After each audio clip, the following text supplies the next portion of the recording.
BJP की राज्यसभा सांसद इंदु गोस्वामी ने पत्रकार वार्ता में बीजेपी सरकार की ओर से महिला सशक्तिकरण पर किए गए कार्यों को गिनवाया। इस मौके पर उन्होंने कहा कि प्रधानमंत्री नरेंद्र मोदी और मुख्यमंत्री जयराम ठाकुर की ओर से जो योजनाएं चलाई जा रही हैं, उनका केंद्र बिंदु महिलाएं हैं। ये सरकार और पिछली सरकार के नेतृत्व में अंतर है। साथ ही उन्होंने आगे कहा कि वर्तमान जयराम सरकार में महिला सशक्तिकरण पर अभूतपूर्व कार्य हुए हैं। आज से पहले महिला सशक्तिकरण पर इतने कार्य किसी भी सरकार में नहीं हुए। 10 से ज्यादा योजनाएं और कार्य ऐसे हैं जो मौजूदा प्रधानमंत्री नरेंद्र मोदी और जयराम सरकार में शुरू हुए हैं। इनका लाभ लाखों बेटियों, बहनों और माताओं तक पहुंचा है। जो कार्यक्रम, योजनाएं या नीति निर्धारण से संबंधित जो निर्णय हमारे केंद्र सरकार ने और प्रदेश सरकार ने लिए हैं, और विशेष रूप से प्रदेश सरकार ने पिछले पौने 5 वर्षों में महिलाओं के लिए कौन कौन से कार्यक्रम और योजनाएं चलाई हैं, उनको धरातल पर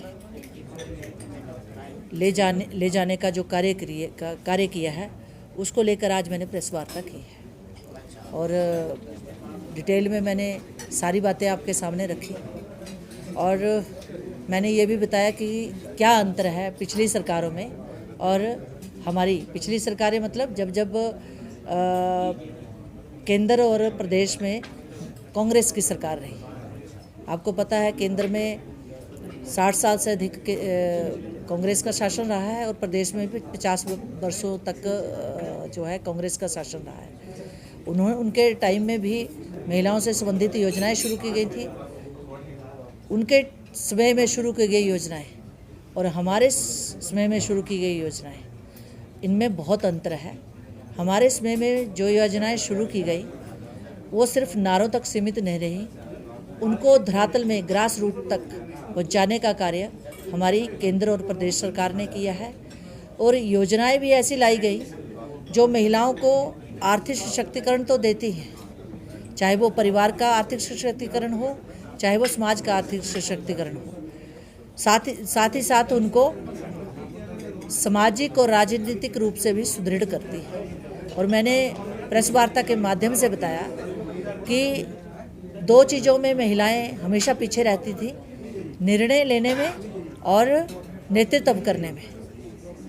आपने देखा होगा इस बार जो हमारी सरकार केंद्र में बनी है और प्रदेश में बनी है, उसमें निर्णय प्रक्रिया में और नेतृत्व क्षमता को पहचान कर उनको नेतृत्व देने का काम भी हमारी सरकारों ने किया है। मैंने आपको बताया कि किस तरह देश की बेटी रक्षा मंत्री बन सकती है, विदेश मंत्री बन सकती है और आपके वित्त मंत्री बन सकती है और सबसे बड़े संवैधानिक पद पर एक राष्ट्रपति के रूप में सुशोभित हो सकती है, एक पिछड़े वर्ग की, गरीब परिवार की महिला। तो ये नेतृत्व दिया है हमारी सरकार ने। और इस बार की जो योजनाएं हैं उनसे बहुत बड़ा परिवर्तन आया है। बेटियों के प्रति समाज की जो योजनाएं हैं उनसे बहुत बड़ा परिवर्तन आया है। बेटियों के प्रति समाज की सोच बदली है। सुकन्या समृद्धि योजना, बेटी पढ़ाओ बेटी बचाओ योजना, ये ऐसी योजनाएं हैं जिन्होंने बेटी के प्रति समाज की सोच बदली है। आज गणतंत्र दिवस पर परेड हो तो उसका नेतृत्व देश की बेटियां करती हैं। आज सेना में अगर मैंने पहले ही बताया प्रेस वार्ता में कि राफेल जैसे लड़ाकू विमान को उड़ाना हो तो वो देश की बेटियां भी उड़ा रही हैं और मोर्चे पर भी सेनाओं का नेतृत्व बेटियां कर रही हैं। हिमाचल प्रदेश में ग्रामीण स्तर तक पिछड़े वर्गों की, बेसहारा बच्चियों की, अनाथ बच्चियों की, गरीब बच्चियों की, महिलाओं की, उनका चाहे पढ़ाई का मुद्दा हो, उनका चाहे स्वरोजगार का मुद्दा हो, उनका चाहे आर्थिक सामाजिक राजनीतिक सशक्तिकरण का मुद्दा हो, हमारी प्रदेश की जयराम सरकार ने भी कौन कौन सी योजनाएं और कार्यक्रम चलाए हैं उसके बारे में इस प्रेस वार्ता में मैंने विशेष रूप से बताया। और मुझे लगता है कि हमारी सरकार जब सत्ता में आई है, चाहे वो केंद्र में हो, प्रदेश में हो, उसने महिला सशक्तिकरण की एक नई नींव रखी है और नई पारी की शुरुआत की है।